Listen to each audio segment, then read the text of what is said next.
Woo! Finally, we're at the end of our 2023 Style Study Month.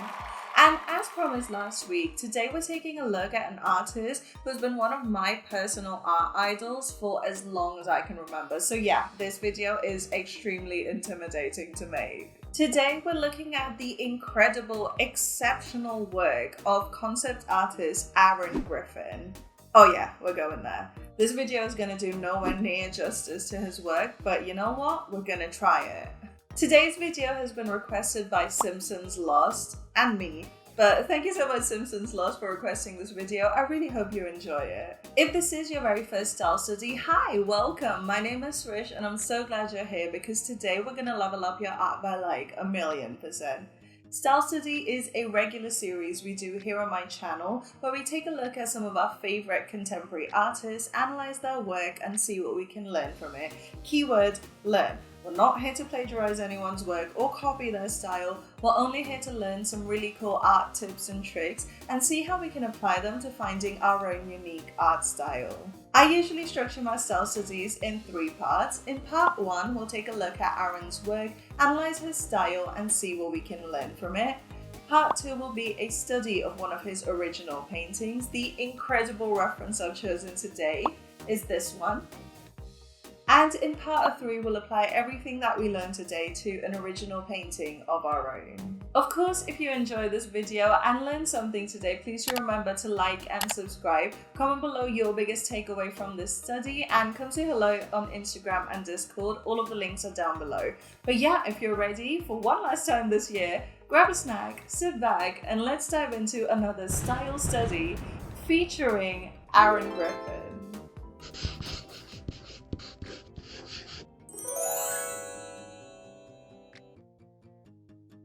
Aaron Griffin is an illustrator and concept artist from England, and he has actually worked in the gaming industry for many years.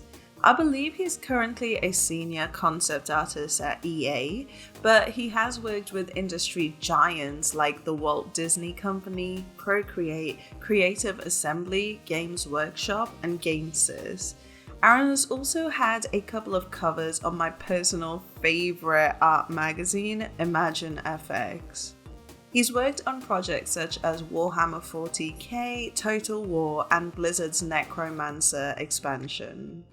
Aaron's amazing art has garnered him over 92.7 thousand followers on Instagram and over 34.9 thousand subscribers here on YouTube.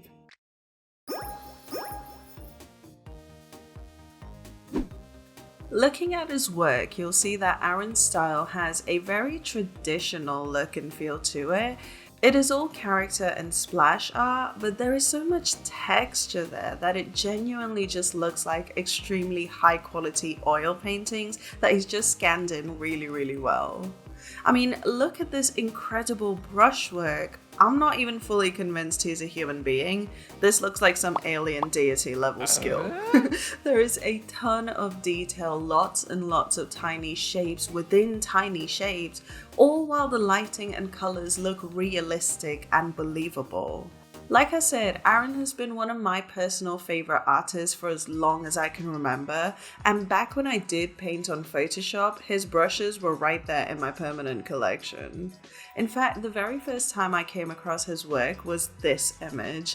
It's this 4-panel progress steps for how he painted Tom Hardy, and oh, the way that lighting and drama elevated something that could just have been a basic portrait. Honestly, this was probably the painting that made me want to buy a digital art tablet and learn to paint on the computer.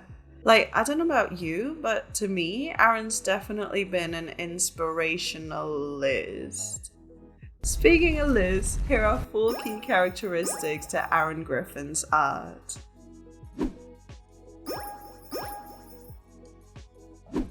Okay, let's just address the elephant in the room and start by looking at these beautiful textures. You look at any of Aaron's paintings and you'll see so much incredible brushwork all across the entire painting. It's not like he only places textures in areas that would be textured, but also in areas that are supposed to be smooth to the touch.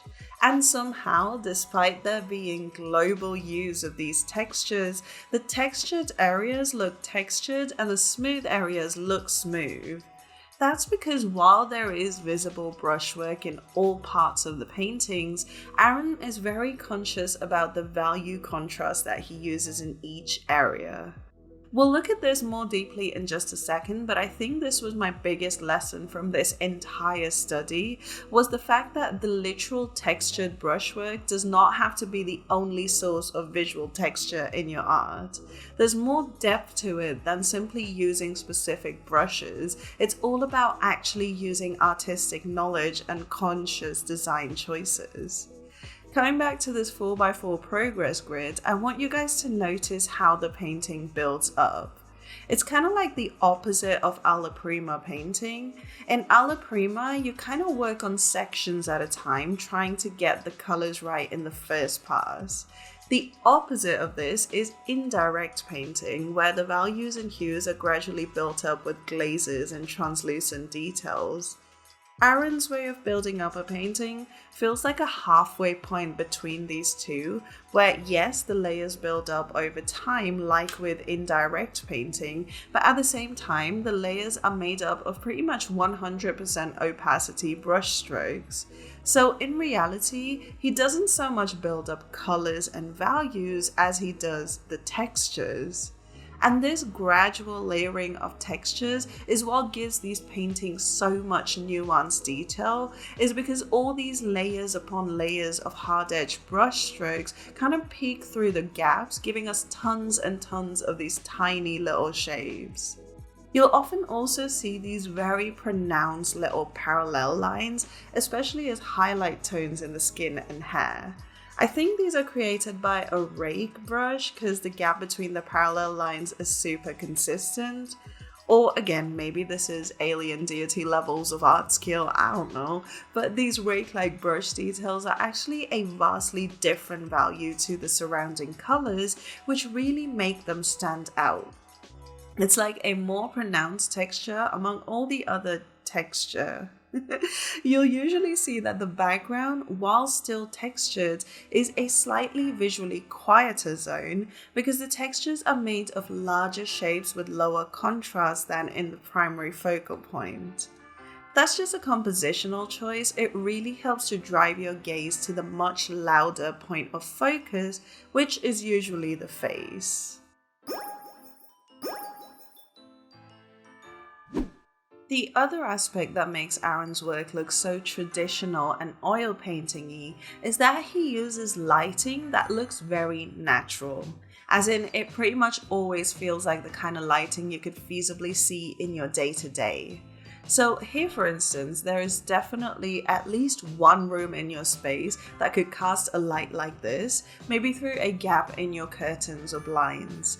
This portrait just feels like a traditional oil painting lit by a warm lamp.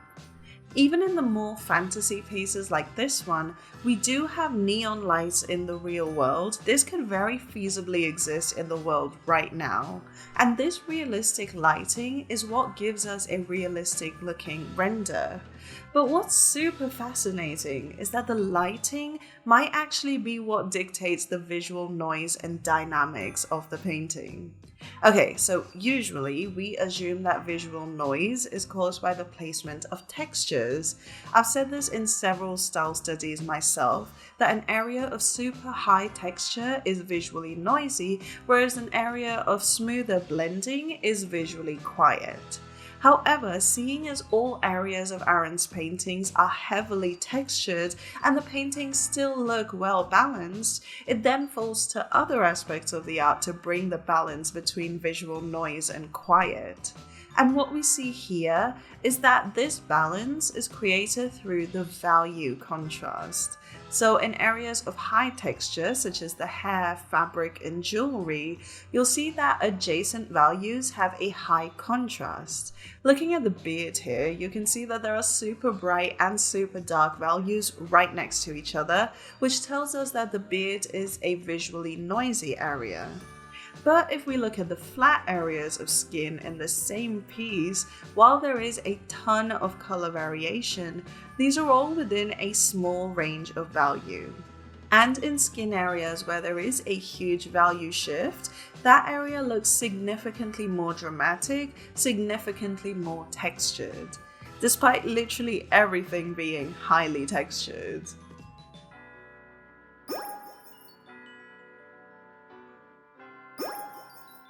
One other thing I love about Aaron's portfolio is that he actually shares a lot of photo studies, and from a style study perspective, this is actually super helpful because when you look at a reference versus the painting, you see exactly which stylistic choices have been made. So, for instance, here's a portrait Aaron did next to the reference image. So right away you can tell that, yeah, Aaron's obviously nailed the likeness and the lighting, but the painting actually looks way sharper than the photo is. With the eye that's completely in the shadow, the hair and the scarf, you can see there is way more clarity in Aaron's painting than there is in the original. Plus, there's some really nice design on the wall behind her, as well as just really nice cropping to enhance the composition. There is, of course, all that added texture that gives us loads and loads of little shapes to play with, but I feel like Aaron also adds a lot of color noise, or rather enhances any color noise that's in a reference or that you would see in an IRL photograph. Like this foot study, for instance. While you do see the usual pinks and flesh tones that you would see in a real-life foot, notice the little hints of blue, purples, and greens splattered around the skin. Not only is it fun to see these little flashes of color, but they actually do a lot to balance out the warmth of the rest of the skin. Additionally, because Aaron pretty much exclusively paints flat brush strokes, it's like these color variations stand out even more, and that's where he breaks through the limitations of realism. It's subtle, but it honestly works.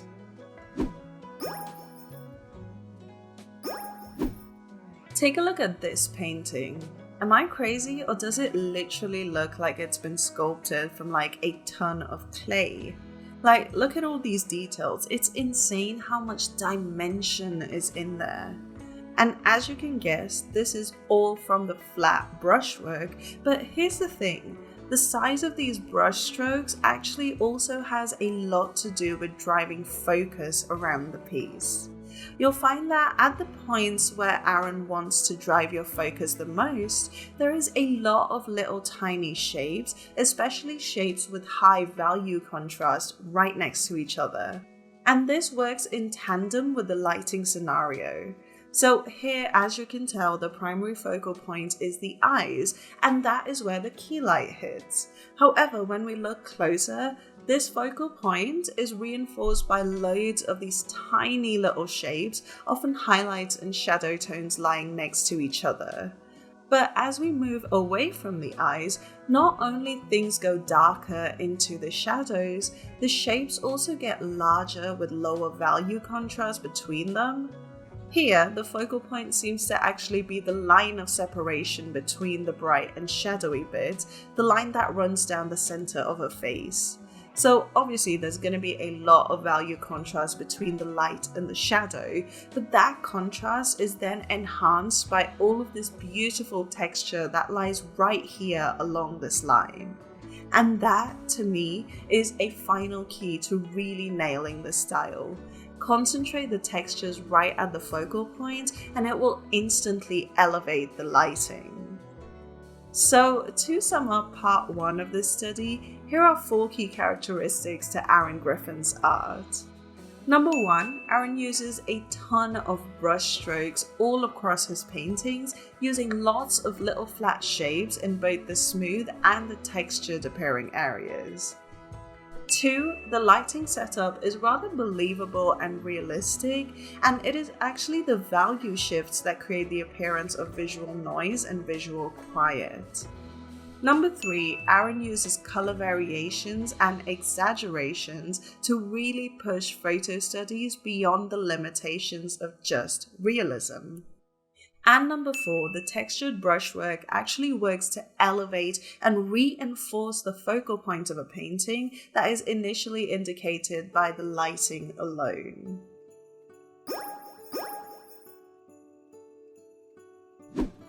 For our study today, this is the reference that I picked. I wanted to first focus on learning the textures in Aaron's work because it felt like the added dimension of color would be a little too overwhelming for me to begin with. I started with a sketch, and I want to mention that because this is a one-to-one study of a painting, it was pretty much all alla prima in that I was trying to match the colors and details pretty much from the get-go rather than building it up gradually. That will do it in the original piece.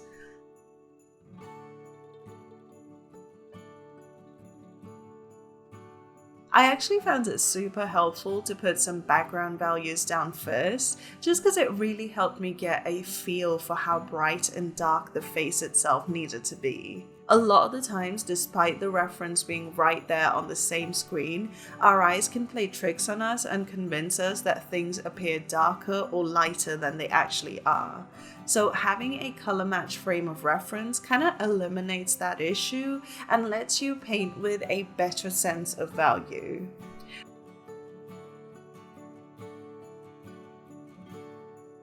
The one place I struggled with in this study was the nose, more specifically that nostril. Thing is, because Aaron paints realistic lighting, there's actually quite a few lost edges, and that is really hard to replicate because lost edges are such a serendipitous thing, it kind of just happens. And so with that shadow above the edge of that nostril, the little lost edge kept tripping me up, and I had to keep going back and repainting it over and over again. Anyway, I actually went hunting through my entire brush collection to see if I could find the right textures to finish this piece off. I paint in Critter now, not Photoshop, so I couldn't really use Aaron's actual brushes. In either case, I really like how dynamic the light turned out, and here's the finished study. What do you think?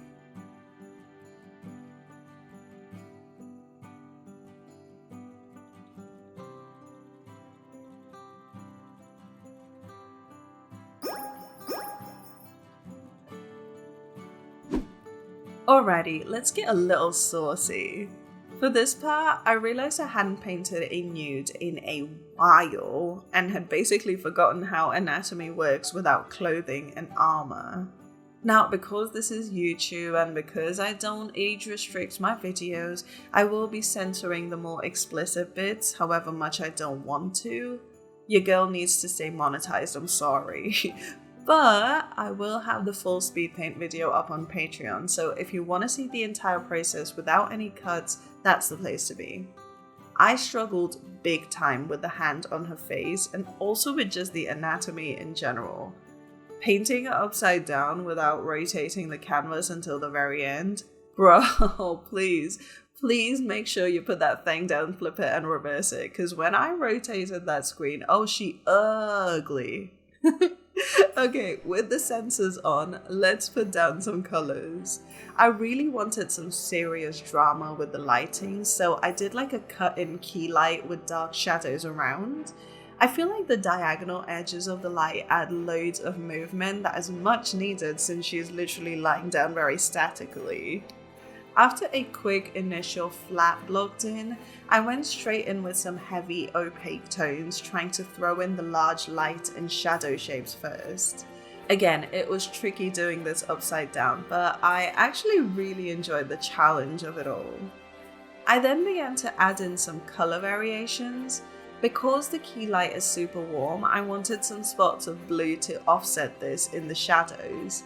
While I did use a gentler hand to add some translucent bits of colour, I then went over the colours with opaque strokes to bring that texture right back. The hair was a little challenging because while we do want to add texture, it's not necessarily just hair strand texture. There is some strand detail, but for the most part, the texture needs to be more impressionistic.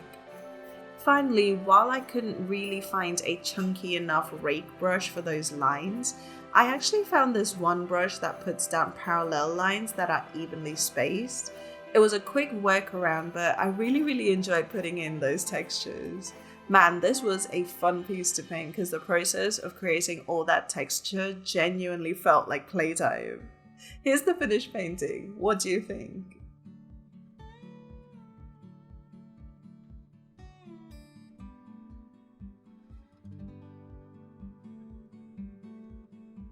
And there we have it, Aaron Griffin demystified. Oh man, those textures. I feel like this month has been full-blown texture studies, and you know what? I'm here for it. But what was your biggest takeaway from this video? Let me know in the comments below. I have, of course, linked all of Aaron's work down in the description. Make sure you go check it out and show him some love for me. Thank you so much again to Simpsons Lost for requesting this video. I really hope you enjoyed it and that it's been everything you've been looking for. And if the rest of you guys have enjoyed this video and learned something today, please do remember to like and subscribe. It really helps the channel out so much. Alright, on a sappy note, I just want to quickly say thank you so much to each and every one of you who has given me your time and energy all through this year. All the love and support that you've shown this channel and my work has been incredible, and I'm just so grateful and so excited to ring in the new year with you. That being said, I will be taking the first 2 weeks of January off of work, as I always do every single year, just to recoup and gather myself and plan ahead for the year ahead. I do have a couple of ideas in my head about what I want to do with this channel moving forward, so I'm really excited and I really can't wait to see you again in the new year. But until then, thank you so much for hanging out with me today and through this entire year. I really hope you've enjoyed it as much as I have. Check out some more style studies down here. I hope you have the most wonderful new year, and I'll see you guys on the next one. Bye!